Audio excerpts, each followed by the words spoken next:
Hi, and welcome to the MCB Community Update. My name's Eric Joseph. I'm the Executive Director of the Audible Local Ledger located in beautiful Mashpee, Massachusetts. It's part of the Massachusetts Audio Information Network, Maine, your main source for accessible community news and information. We bring local news and information to the blind and print disabled across the state. As part of this podcast, we'll interview the Commissioner, John Oliveira, of the Mass Commission for the Blind, quarterly. And in the intervening months, we'll bring experts who have a lot to offer to our community. And we'll listen to what they have to say, we'll ask them some probing questions, and hopefully we'll all learn together. We welcome your feedback and hope you enjoy our series of interviews. And now, without further ado, here is the MCB Community Update. Welcome, Commissioner Oliveira. How are you? Good morning. You've been in this position for a while now, and I'm sure many are aware of your history with the Mass Commission for the Blind, but perhaps you can recap some of your career path that led you to this position. All right. Good morning, everyone, and thanks for tuning in to the first edition of Community Update here at MCB, and we will be looking forward to bringing you lots of information over the next 15 minutes or so. But as the show continues, hopefully you'll be joining us on a regular basis to keep gathering that information. My path here at MCB was one that I would sort of characterize as one with various progression. Some might say milestones of different. I'll point out what I think is a milestone. I started at the entry-level position here in the field services side as a rehabilitation teacher. Worked for several years with consumers of all ages. Had some kids I worked with, some teenagers I worked with, some adults that were looking for work, adults that weren't looking for work, many seniors that were losing their vision later on in life, and worked on some training things with them, and in order to keep them independent and functioning in their community. And then I moved over to the vocational side, did that for a few years, and then there was an opportunity that opened up in staff development, which again was different. I'd worked strictly with consumers. Now staff development moved me over to working with our staff, and did that for a few years, became director of that unit. We had several people working at the time. We planned a lot of different seminars and hotels and different conferences for our staff. And in some cases, even we collaborated with other agencies in New England that had counselors that were working with blind consumers and had joint conferences. And then I moved on to the assistive technology side here at MCB. And again, working with consumers who were looking for technology to complete their vocational goals, to complete their goals for independence at home or in the community. Did that for a few years. Then I moved on to the Director of Employment Services. That was the actual first management job. And that allowed me to supervise several departments. And then I moved on to an assistant commissioner position, which allowed me to oversee many or just about all of the agency's programs and services side. And then deputy commissioner, served there for 10 years, learned how the agency functioned from that angle, pulling in the fiscal aspect of the agency to how it all connected with the programs and how grant management occurred and federal funding and state funding, and learned all about budgets. And then came the acting commissioner for several months, and then Governor Healy appointed me as commissioner. So I would say, that milestones were coming through the services side, and then a milestone would be moving into management, and then on to the executive team, the next level, I'd say that was quite significant, and now commissioner. Wow. I mean, you've really dipped your toe into every bit of the organization, and Yeah, what a I think it was great more than my toe. background. It was more than my toe, actually, maybe a foot. What a great training ground for where you are now. Yes. You have been commissioner for about 6 months with the interim and the permanent. So what were the first few months like when you just came on? Were there immediate issues? Were there concerns that really needed to be addressed right away? And if so, what steps did you take to deal with them? Well, the immediate issue, obviously, was we were missing a CFO. The CFO had moved on to something else, another position outside of the agency, Mhm. and we needed a CFO in place as soon as possible. Shortly after we started looking and started going through unraveling some of the fiscal matters, the next important issue we learned that uh, our funding partner, our federal funding partner, the Rehab Service Administration, had some concerns about how grants had been managed, and so we uh, made that a priority and started working that out. So that became an issue that had to be managed. And we had some personnel um, positions that were not filled. That was another uh, issue that needed to be dealt with. So we got some postings out there. We started a dialogue with the Rehab Service Administration. So we got a handle on what was going on and what we could do um, and what we had to do to remedy what they said was the issue. And the CFO search went on, and so we have a CFO on board.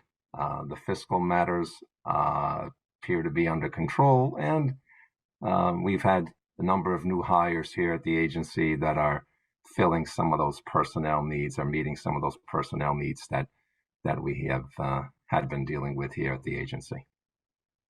Well, it sounds like you took care of business when you came in. It's still a So work in that's how progress. you dealt. Yeah. Well, that's what we'll get to. That's how you dealt with those issues that were awaiting you when you arrived and took over. But the name of this podcast is the MCB Community Update. So, how about updating us on the current issues or opportunities your team and the agency face these days, and how is the MCB handling those? Well, current issue, obviously, which comes around every year, is our state budget. Very long, drawn out process with many pieces moving. So we are in the middle of that, this being February. We're not in the middle of it yet, actually. We just kicked it off with the governor's budget, and then things will be moving forward where the legislators will be sending their budgets forward and all the other steps that occur after that. So that's very important to the agency because that obviously determines how much money we will have to operate in fiscal year 2025, and which starts July 1st. That's coming down the line. The staffing concerns that I mentioned earlier, we've had again lots of postings and filled some of those, so that's pretty much coming along. But as we posted those, and this is something that we had been observing in the field, not just here in Massachusetts. Actually, it's across the country, and it's impacts all of the blindness agencies around the country, and even the general rehab agencies. It's a shortage of staff, qualified staff, to work with people who are visually impaired. So it's a big task, and one of the things that I've done is convene the team here in Massachusetts, and I will attempt also to, when I go to a conference in April, in Washington to convince other agencies to do similar things. It's still evolving what we're going to try to do, but we've convened a committee that's involves some of our providers, involves some of the educational institutions that are providing the training for individuals, and we'll be looking for other partners to come in and join us. Obviously, some MCB staff will be involved in that as we try to spread the word about working in the rehabilitation field for folks who are blind, legally blind. And there's a shortage of orientation and mobility instructors, cane travel trainers, which are very, very important to achieving the independence for individuals who are looking to travel in their community and travel around the country and around the world using those skills. Obviously, vision rehab therapists, which provide many of the home skills training, and vocational counselors, of course, which provide direction in achieving vocational goals. So that's something that we hopefully will have, and it will not be, again, a short-term project. This is something that's been going on. It's a matter of educating the public, and educating the public usually takes a very long time. And so that's going to be something we're going to be working on very diligently over the next several years. And obviously, trying to fill positions in our state rehab council board and our statutory advisory board. And statutory advisory board is the board that advises the commissioner on different aspects of the agency. We have some candidates that we're interested, but if anybody is interested out there, please reach out to us. And also for our state rehab council, we have openings there. So if anyone is listening, and state rehab council is more very specific to vocational rehabilitation, and the statutory advisory board provides advice on all aspects of the agency, whether it be social rehab or vocational rehab. Wow. A lot going on there. And with staffing shortages, the team that you do have in place must be working really hard, and they must be really dedicated. Can you take us through maybe some of the people and the roles that make up your team, and the people who make the MCB such a special state agency to be employed by? Well, I'm going to mention some of the team, but I'm not excluding anyone. So I'm going to keep it general That's first. a given. So, obviously, the very important, the people that reach out and talk to consumers every day. Obviously, our service staff, our rehab teachers, vision rehab therapists, our mobility instructors, our assistive technology folks, our social workers, vocational folks, and older independent blind workers, all of our service folks that reach out and talk to our people every day and visit them and work with them. That's the face of the agency. Those are the people that our MCB and are pushing it out. Then we have our team of obviously supervisors that keep those referrals going and provide support to those individuals, and do a very important function. Many of them worked as field staff beforehand, before becoming supervisors, so understand what the workers are working with and dealing with. And then you have obviously then our regional directors, a director that runs each of our 6 regions. So there's 6 of those. And then very important also are the program people, our orientation and mobility directors, Ali, and our assistive technology director, Alexander. And obviously there's other programs too. Our Randolph Shepherd vending program, which has been decimated because of the pandemic, because most of our buildings that our stands are in are empty or nearly empty most of the time these days. So that impacted that program tremendously. But the team here is a very dedicated team. And then we go over to our executive team, small but very efficient team, and keep track of all the issues that are going on, and keep working with our state partners, and make sure that we are up to compliance with Executive Office of Health and Human Services, and all of our outreach, and all of our again partnering with other agencies and being part of different programs, and providing data to the folks that need it to continue to work here at the agency. So it really is a team of dedicated folks that care about the people that they serve, and care about human beings, and how to improve the condition of life. And that's what probably one of the most important the sort of things that we do here, is that we care about the consumers, and we want to see them keep themselves viable and independent in their community, have access to lots of different things that will help them, and learn different skills that will help them stay independent in their community and achieve jobs and whatever they want to do. That's what I believe the MCB team is fully committed to helping our consumers achieve those goals. That's great. That's great. Every time I've been in the MCB, the team, everybody, staff from top to bottom, has been kind-hearted and welcoming and very much committed. So I understand what you're saying, and I heartily endorse it because I've experienced it firsthand.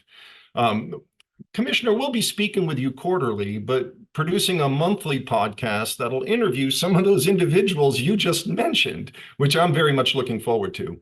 But what do you think is in store for the MCB between now and you and I, having our next interview? So a little bit about the future upcoming the next 3 months. I think you probably talked about budget, so that's probably a lot of this. But is there anything else that you have, projects going on that you think might find some fruition in the next 90 days or so before we talk again? Well, everything 90 days. If I had a crystal ball, I could really tell you that. Obviously, I haven't met, I mean, there are projects that are going on all the time. Our internship program continues to run, and there'll be an opening ceremony in June, and the actual interns will kick off then. There's a conference that we're planning for teachers of the visually impaired in March. That's going to happen, and so that'll be completed. There's soft skills training going on for individuals who are going to be part of the internship program. There's planning is going on White Cane Day, which will not be completed by the next time we talk, but planning goes on for many of these events 6 to 8 months in advance. There's a job fair coming up that will be completed by the next time we talk. And our employment services team is working very hard to line up consumers to participate in that job fair. So there are many things. I mean, I have some conferences to attend between now and the next time we speak. Maybe I can talk to you about some of the things I learn at those conferences. There's again our budget. And then there's also talk, we're starting to move on the MCB Boston office, relocating to a different location in Boston. So the building that we're currently, all of the state agencies are in Boston, is not renewing our lease. So all of the agencies here at 600 Washington Street are going to have to move. That won't be done until the end of the year. Early next year, maybe in some cases, but those conversations are going on, the negotiations are going on. So maybe there'll be some other news on that when we talk again. But probably just an update that it's happening. So there's many things I'm sure I'm missing. Oh, there's the consumer conferences that I'll be speaking at in March, and there's many things going on that I'll be doing an interview with. I'll be over at Perkins in a couple of weeks. I'll be meeting with the Carroll Center board in actually later this week. So many things are happening. We can talk about a lot of these things. If any information I gather, I will be glad to share with the folks. That's fantastic because you have a lot going on and you just ran through about 20 different items that are all in progress or going to be completed in March or April or I mean, it's a busy, busy time for the MCB. So we're going to close, though, on a completely different note. As part of our getting to know the commissioner section, Commissioner Oliveira, we ask, who's your favorite musician or band, and what was your first concert? Really? Now you're really making me go back Yeah. in my mind here. Well, I still I still think that the my favorite musician probably is Billy Joel. I've been to his concerts and I've been listening to his music for many years. The band would be Journey, a band that was popular in the 80s and still continues to be popular. The first concert, the first rock and roll concert I went to was the band called Kiss at the Providence Civic Center in Providence, Rhode Island. Went with some high school friends of mine back in those days in high school. And I think the other concert that I went to that was not so wild was a band called Dr. Hook. It was down on From the medicine show, right? Or yeah, something like that. something Dr. like Hook that. and the medicine. Something like that. It was That's at the fantastic. Hyannis. It was at the in Hyannis at the Melody tent. When I worked at a radio station in high school, we used to get free tickets, and I got a couple tickets. And a friend of mine went down and said saw the Dr. Hook concert. Well, I'm glad your ears have stopped bleeding from the Kiss concert. That's for Yeah, sure. yeah, And Billy Joel has a great new song, just a he does. song, not an album out, but he's got a Yeah, new song that's song. really, really beautiful, really thought-provoking. Yeah, And Journey without Steve Perry is not Journey, is right, my is right. my is my 2 cents. But those are really, really interesting. That helps us get to know you a little bit, Yeah. Commissioner, and we appreciate that. But So nowadays, I thank listen you. to a lot of country. I listen to a lot of country music nowadays. Though I like the modern Yeah, country music, not the old time country music. A lot of the artists from today. sure. Yeah, they're extremely popular. It seems like either hip hop or country seems to be the two major styles. Pop and hip hop or country are the two things that most radio stations are playing. All right. Um, well, thank you. Thank you for your time today, Commissioner Oliveira. It is much appreciated. And we'll be back next month with Allison Bold to discuss mobility and orientation. And the following month, we'll enjoy the company of Alexander Pooler discussing assistive technology. For more information on the MCB, please call 617-727-5550. Or to volunteer for a reading service, please contact the Audible Local Ledger at 508-539-2030. Thanks for listening. Make it a great day.